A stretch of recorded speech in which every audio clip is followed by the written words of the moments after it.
disaffected teenagers, cops in small towns, large swaths of forest, a school for wayward teens, cult activity, frogs. This is Wayward. A show that makes complete thematic sense, but is absolutely, entirely illogical.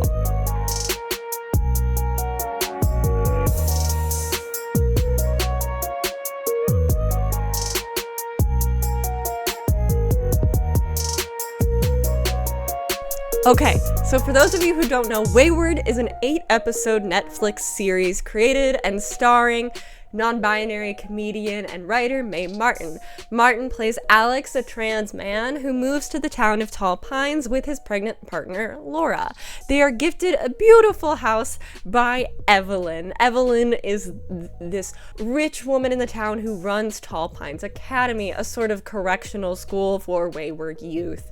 Laura graduated from the academy and was forever changed by this experience. So we're gonna go over a quick summary and then we're gonna talk about the themes, the plot holes, all of that. But we gotta know the plot first. So full spoilers ahead, because I can't talk about the show without spoiling everything about it. So if you wanna, unravel the mystery and be immersed in the show, go watch it.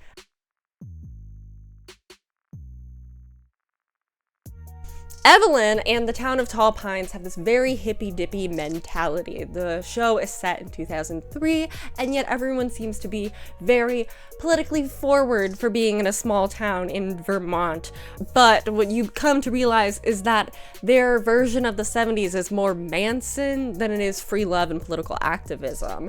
They're very liberal about everything. Everyone is equal and we're all working and growing in this loving community, but they don't have anything that really addresses any systemic problems except for the fact that they don't have any kids.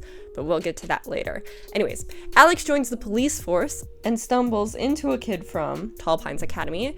Later, that kid breaks into Alex's home and Alex is able to talk that kid down. However, his wife Laura comes downstairs and starts mumbling something. This freaks this child out, and then he attacks Laura with a knife. Alex gets the knife off of him and then kills this child. This will end up being the most justified of the violence that Alex enacts. We know that he was kicked off the police force in Detroit, we assume for a violent incident there. And yet we are sort of led to believe that he's a good guy who's just been misunderstood and he's acted in self-defense. And we will get to that.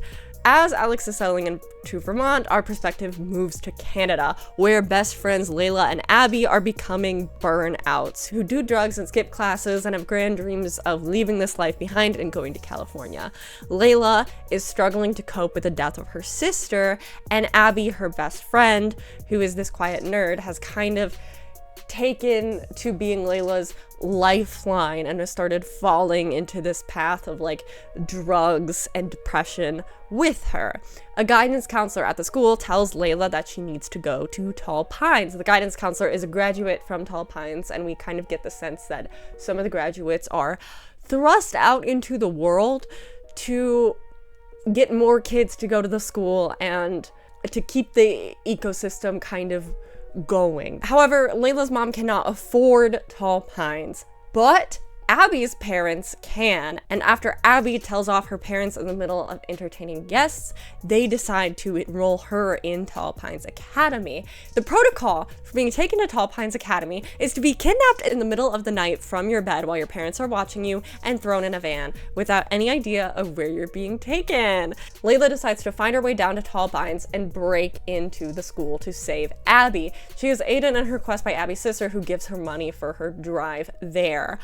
Layla does break in successfully, but she is subdued, and Evelyn calls her mom and gets her mom to refinance the house or the apartment so that Layla can be a student at Tall Pines Academy because it's what she needs. Later, Alex is given a tour of Tall Pines Academy. During that, he runs into Layla and Abby. He first met Layla in the woods before she broke into Tall Pines Academy, where she tried to explain to him what was going on. When they run into him again, they explain to him more, and he is already very skeptical of the school, so he has them cause a commotion so he can slip Abby a walkie-talkie so they can communicate and work together to find evidence that proves abuse going on. That way he could get the school shut down.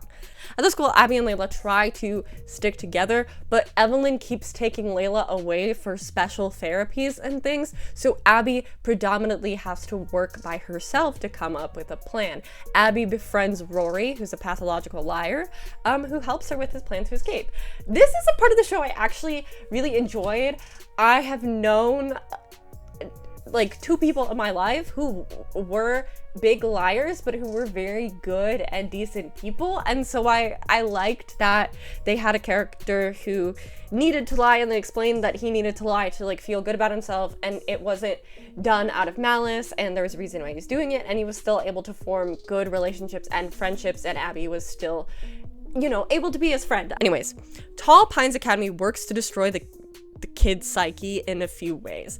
1, they get the kids to turn on each other to get to the top. There are 4 levels at this like school, and you have to go through each level to get to the ascend phase. And when you're at the ascend phase, you get privileges like getting better food and getting, I think, more freedoms. They also, if you reach level 4, you might get to be chose to be left and be fully cured of your ailments. We'll get to that. To get to the top, kids are routinely incentivized to tell on other kids.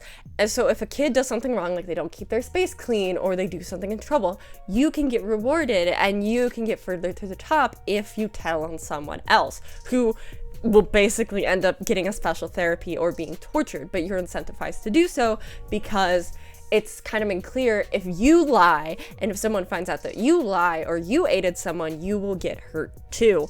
It's teaching kids how to be incredibly individualistic and trying to get them so they don't work together. 2, they punish kids with humiliation rituals.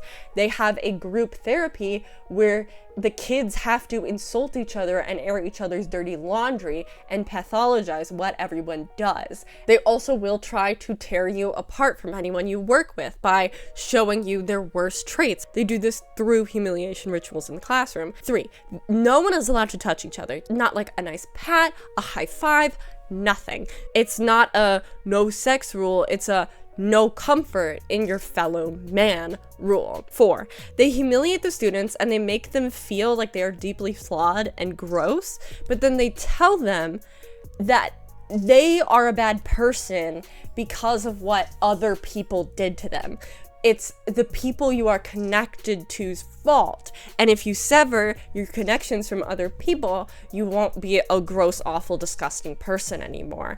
The kids follow a rulebook, and that rulebook is never really explained in depth, but I think it tells them how to get through the 4 phases. The ones who get to the ascend phase maybe chose to be leapt. Only a few lucky students get this, and I guess the rest are just like let go when they're 18. That's not really explained. I don't know who's not leapt and where did they go and what happens, and I think like that's a bit confusing and doesn't make any fucking sense.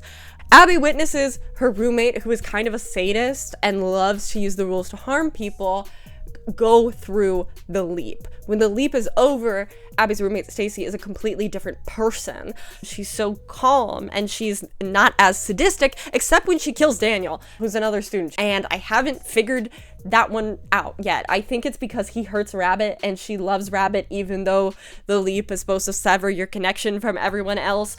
Anyways, what you need to know is that the leap is supposed to sever your connections from the people around you. So you cannot love people the same way you once did. And you cannot form connections the same way you once did. Because Evelyn believes that your connections are the root of all the badness and evil inside of you. And so you need to be separated from your parents and your loved ones, because they will only make you worse. Alex learns that his partner Laura was leapt when she was at Tall Pines Academy. He also learns she is the first pregnant person in this town since it was founded, so there are no other children in this town besides the ones that go to Tall Pines Academy. He begins to uncover the horrors of the school, and along the way, he ends up killing a man who sent his daughter to the school, a man who thinks his daughter died at the school. The death starts with Alex being attacked because this guy finds out he's a cop because Alex lied about being a cop, but it ends with Alex overdoing the violence. At this time, Laura is also starting to question Evelyn because she has Alex in her ear being like, this isn't right, this is weird, and like, this is what things are supposed to be like. And Alex isn't manipulating her, but he is getting her to realize some of the things that are wrong, especially because she's been sleepwalking and having weird behaviors like murmuring and things, and she thinks that this is Evelyn's influence, since Evelyn wants to continue to do therapy with Laura now that she's back in town. And Laura also starts to kind of view the baby in her belly as like an alien, and she can't connect with it the way that Alex is connecting with it and being super excited. But that's because Laura was leapt, and she wants Evelyn out of her life.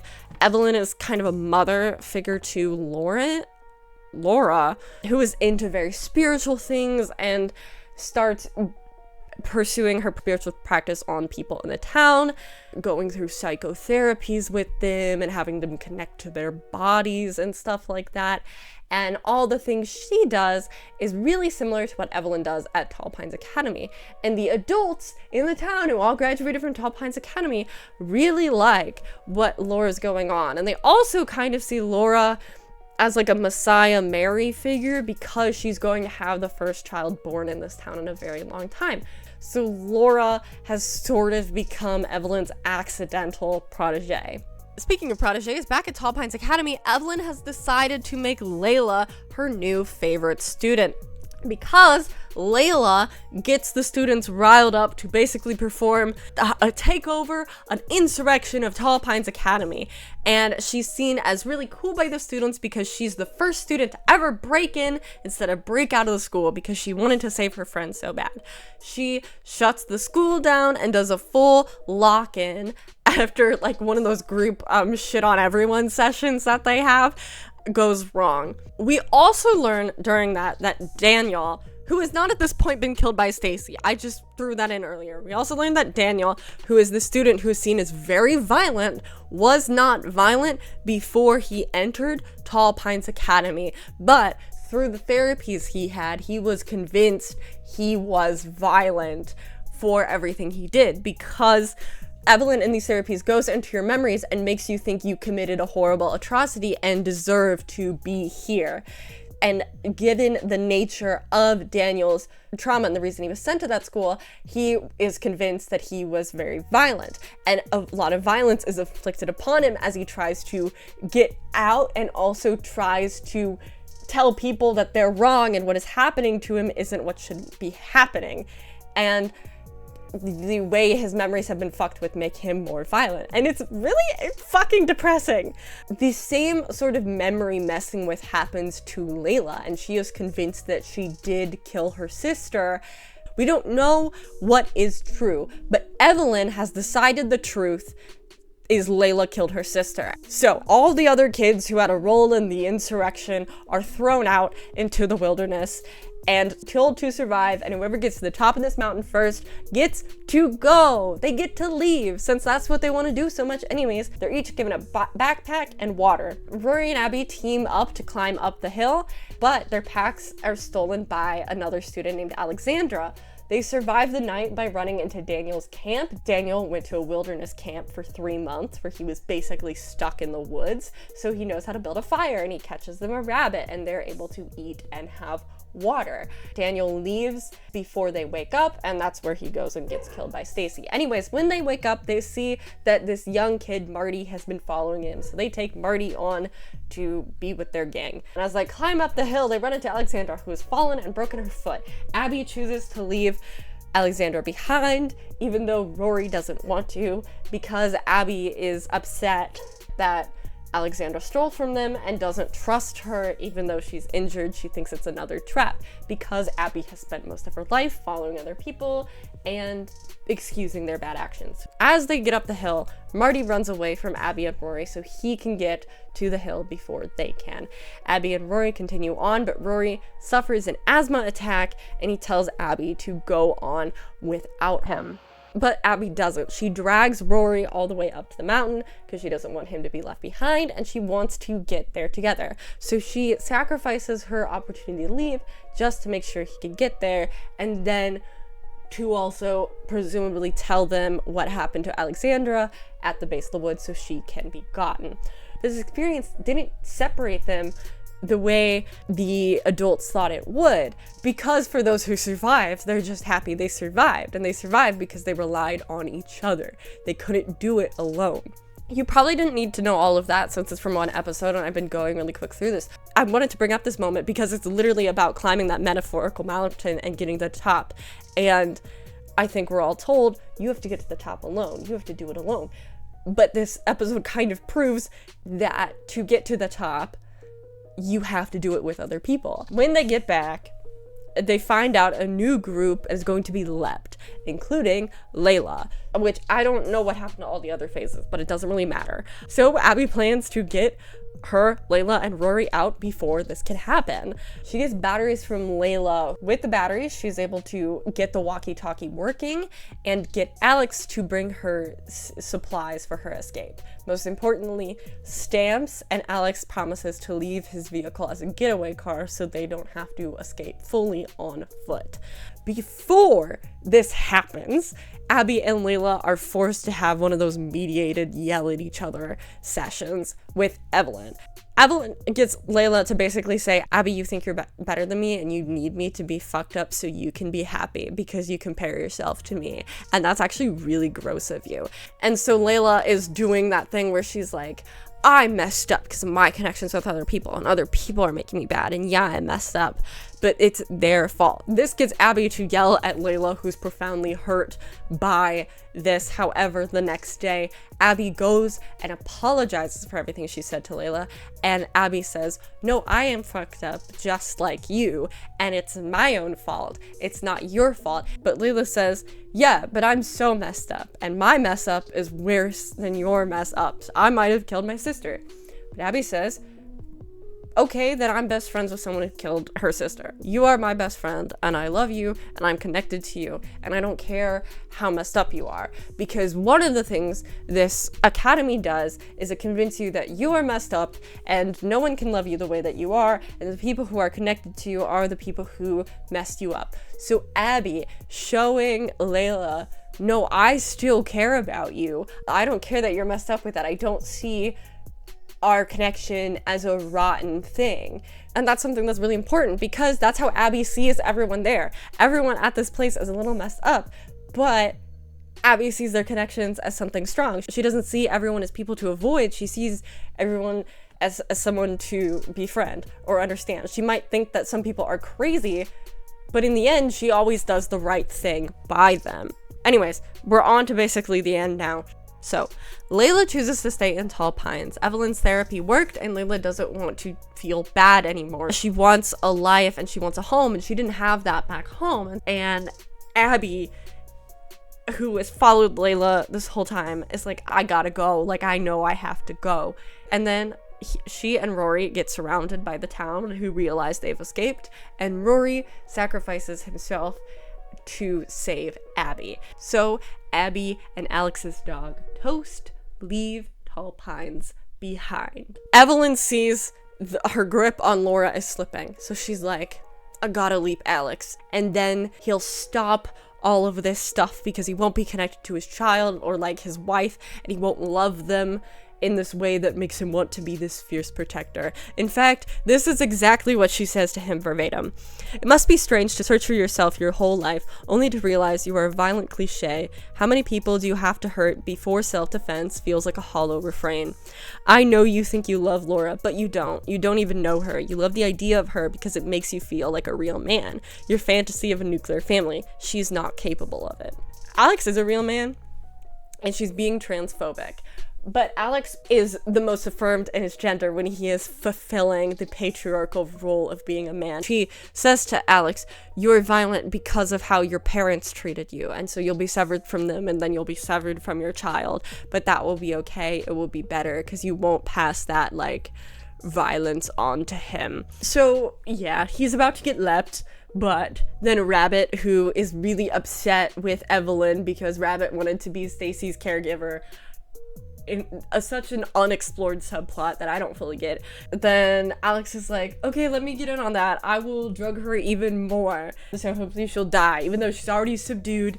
But Alex likes to be more violent whenever he gets the chance because, again, he's trying to be the man, the patriarchal man. And he goes to his wife, who, by the way, is in labor like the whole last episode. And there's like a cult around her, like worshiping and getting ready for this baby. And then when she has the baby, she has everyone hold the baby, including Alex. And she's like, this is the way to break the cycle, you know, because they're all severed from their parents, and they're like, this baby will have multiple parents, so they can't love the child like they should. They can love it like a pretty flower or sunset, but not as like a baby. Alex is the only person who could love that child. At the end of the season, Alex imagines this future where he meets Abby at her car with the baby and his dog, and he helps her drive up. He envisions driving away with them and protecting his child and Abby from what would befall them if they stayed. He sees himself as this perfect masculine protector who is able to save them. But he chooses to stay, and he chooses to stay because he fears anywhere else he won't be accepted. And he won't be accepted for, one, the fact that he is violent, and for two, I assume because he is a trans man. So I've been very judgmental of Alex. I actually think Alex is a very interestingly written character. He is not a good person. We are led to believe that he is a good person because he wants to figure out the mysteries of Tall Pines Academy and save the kids, and he loves his wife. But one of the first things we learn about him is that he did police violence in Detroit. But everyone in Tall Pines accepts Alex. They tell him, you can be yourself here. No one is gonna judge you. You can be a big, strong man. But they kind of are just like playing with his gender. They are getting him to accept this patriarchal fantasy so he'll stay with his wife. And they also need him on board with what's going on at Tall Pines. And they remind him consistently that no one else would accept him. And once he racks up a body count, it really is, we're gonna have to report this if you leave. And part of Alex likes the fantasy of Tall Pines. He likes being this provider, this protector of his wife and his child. But it also is what drives his investigation. Through this investigation, he can cast himself as this righteous hero of these children, and so we as the audience begin to see him like that until the end in a few moments. One is he kills his partner at the police station, a black man, when he doesn't need to. And yes, was that guy a part of the cult, and was he trying to subdue him? Yeah, but Alex had the upper hand, could have just knocked him out and been fine. In fact, he had that opportunity. He also has the opportunity to give his baby a good life where his baby might not have a nuclear household, but will instead be raised around people who love the baby and can connect with the baby. And yeah, it's not a nuclear family or it takes a village type of family, except the village is all people who are very much like Brave New Worlded in a way. Actually, Brave New World is a really good comparison to the way that emotions are felt. It's like a content and smiliness, but it's not true feeling. Alex essentially fails at being a hero. He doesn't really learn that much about Tall Pines Academy, and so we, the audience, are left wondering about a bunch of things. He doesn't connect with people he thinks could help him. He lies to people that maybe could help him and continuously disobeys other people's trust. He does help Abby, but Abby comes up with an entire escape plan and gets the entire academy on board to get 3 people out. Abby is building connections as much as she possibly can, and Alex has decided to solo this as much as possible so he can be the hero of children. Laura, his partner, doesn't really indulge in his patriarchal fantasy. She also doesn't want her child to be raised traditionally, which is what Alex wants. Alex wants to be the patriarch. She wants everyone in the town to raise this child and take care of this child because parents are the root of all problems. And both these viewpoints are really extreme. Like, no, this baby wouldn't be good if it grew up in a very patriarchal traditional household, especially because Alex wants that traditional patriarchal setting that has notoriously not been good for kids. And Laura wants this hippie free love thing, but no one loves. But it also makes sense why Alex chooses to stay. If he stays in Tall Pines, like everyone else, he is not responsible for his actions. He will be fine, and Laura now is going to be his cult leader wife. So any issues he has, she can just take care of. By the way, I'm being so mean about Alex's character. I love this. I love that there is a depiction of a trans character that is so nuanced. Like, this is one particular trans man's experience, and he's not a good person. He's a very complicated person, and I think that's really fucking cool. If you're told a man is this, and you are a man, and you want to be affirmed in your masculinity, then these are the things you have to do. And cis men do this all the time. Cis men enact violence and control and things of that nature to feel masculine power all the time. So it's really interesting to see that narrative play out with a trans man and to be influenced because specifically Alex is trans. This desire for a very nuclear family and for acceptance, like if he was a cis man, he could get that anywhere, and he's not. And so it creates a very specific situation for him that is fascinating. I'm just here to say, hey, his character is not a good person, and that's fine, because behind him is a more evil person, and that's his wife. Abby is the kind of opposite of Alex. She starts the show off as a follower. Alex literally is a follower and is a coward. Abby views herself that way. Abby tries to form connections with everyone around her. She looks for the outcasts and befriends them. Layla had no friends besides her. Rory had no friends besides her. She apologizes when she hurts people. She takes accountability for her actions, but also recognizes when other people are doing something bad, and she doesn't blame herself for their badness. Abby only escapes because she gets help from everyone at Tall Pines. It literally took a whole community of children who could still have connections in a town where all the adults are severed from their connections and love and care from each other. It took children who could feel that love and connection and care for one another to get Abby out. And the show's thesis, its themes, are really good in the way that it's over and over again states you must rely on other people and you must care and have community. The episode in the woods is the best episode in the show in my opinion, because it shows that goodness and empathy is inherent in people, in these kids who have to rely on each other and work together, and community is necessary and important for all of them to survive. Point to be made. Now, the thing I find really interesting is all the kids are the people who have empathy and love and are able to form community, while the adults have a simulacrum of community and don't have the real thing. There's this idea that gets ripped out when you're an adult. As an American, I can say, or if you live under capitalism and this relates to your experience, because we kind of all live under capitalism, you are told that the only way to get ahead is to do it yourself. You, the individual, must rise to great heights. You must secure your oxygen mask and then not help anyone else secure their oxygen mask, because if they get their mask now, they might succeed over you later. You are incentivized not to care about other people in the pursuit of the American dream, because if you do care about other people, like if you care about unfair labor laws or seeing your fellow man get hurt or all of this stuff, you were told that, well, if they're around, they're gonna take your jobs and they're gonna take your money and they're going to take your taxes, and everyone just feeds off of your good deeds. So you have to be selfish because they're gonna be selfish. It is all about power, wealth, and security. It is about being the best, the ideal, and you can't be perfect. You cannot be the ideal if someone else is. That is why Alex works alone, because he wants to be the perfect patriarchal protector.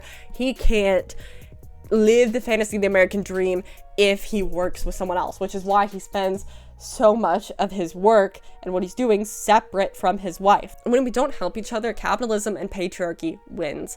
The systems that are put in place to hold us down and to keep us as these workers trucking along for the idea of an American dream wins. We are incentivized to be apathetic, to turn a blind eye to the tragedies around us and the horrors capitalism causes. We're told that if we do that, we have a better shot of getting ahead. However, unlike in Wayward, we are told that it is our individual fault if we fail, not our parents and not the state. Well, I think Wayward is kind of a good critique of this idea that you have to go it alone and that's the way to work. It does blame everything on parents, and in the neoliberal framework, like, everything is blamed on you. In a nice interpretation, I would say, well, to make these people hyper individualistic and to make themselves want to change, you have to convince themselves they're fucked up, but it's not their fault they're fucked up. It's all these other people, so that they'll become an individual and won't care about other people, because other people will just mess them up. And then once they get to that point, everything else is their fault. I don't know. It falls a little bit apart. And I know at the beginning I said what I said, but I did that to get you to watch the video. I'll admit it. Listen, it might be a stretch, but I would say that Wayward is loosely a critique of systems that keep other people down, because Tall Pines Academy is not a good system, and it keeps reproducing its staff by sending people out in the world to go say, hey, this is the way to fix everything and we're gonna go fix this, and it's just your children are problem children, but they just do it so they can re-up their population and get more people to come to school and get more money. And we also learned that Tall Pines Academy is funded by a huge corporation, although they never go too in depth with that. So it does seem like there is a greater system behind what is being done, although the ending doesn't get so far into critiquing that system. I think the message of the show is, if you try to be the individual, the ideal American dream, if you try to fulfill that, you will be miserable and disconnected from the people around you. You could make your life look like a perfect simulation, but it will be devoid of feeling. Life, love, and realness is imperfect, it's messy, but it's good, and it's important. What Wayward says is that we cannot turn on each other. We have to work together and help each other. If we leave others behind to suffer, then what does that do? It creates more suffering. You must take responsibility for yourself. You must take care of yourself. You must take care of other people. When you try to be hyper individualistic, when you try to be the perfect, I can do it, neoliberal person, you disguise your shortcomings, blame others, and let others fall and get hurt. And hurt people create hurt people. Dispassion and disconnection will not help us. It's not the solution that Evelyn thinks it is. Anyways, here's an itemized list of issues I had with Wayward. I want to know more about the door. This is the door and what that does and how it affects the mind. I want to know about Rabbit and the other workers. I didn't really understand their thing, especially after we were told that they're a little weird. I want to know if anyone in the town has gotten pregnant and what has happened if that's happened. Like, are people fucking, or is like no one fucking? Like, what's going on? I want to know Laura's real backstory. I want to know what she was muttering about. I want to know how she's able to disobey Evelyn, and how she leaves Tall Pines, and who gets to leave Tall Pines and who gets to stay, and how come people outside don't question this more? Is Ponderosa that big of a parent company, mass covering it up? Also, does anyone remember the restaurant Ponderosa, or is that just a thing in my town that got closed down? Who the fuck are they? Are they why Evelyn has the money to run the school because she's taking wards from the state along with rich people's kids? Are most of the people who go missing wards of the state no one checks in on? Because, like, I would be looking, and it seems like there's only one dude who's looking. Are people who never ascend just sent back home when they turn 18? What happens to them? Who is making the frog drug? How is that being happened? Is that like part of the company? Is it like a big pharma thing? I don't know. Also, here are some things that got dropped. Abby started writing in the notebook and got a crayon. This was never, ever seen again. The money that Layla got from Abby's sister, we never saw her use it. Abby's whole family life, like, where's that at the end? And the other phases, besides the ascend phases, what are they? And why did they get dropped so quickly? Hopefully the show gets a season 2. Otherwise, I still think that this show, it does hold up if you need a good binge and you're really depressed. And the mystery is fun in the moment, even though parts of it do fall apart, as I just said. But it has some of the most interesting queer and trans rep I have seen in a while. And I watch a lot of queer shows because I write for a queer blog.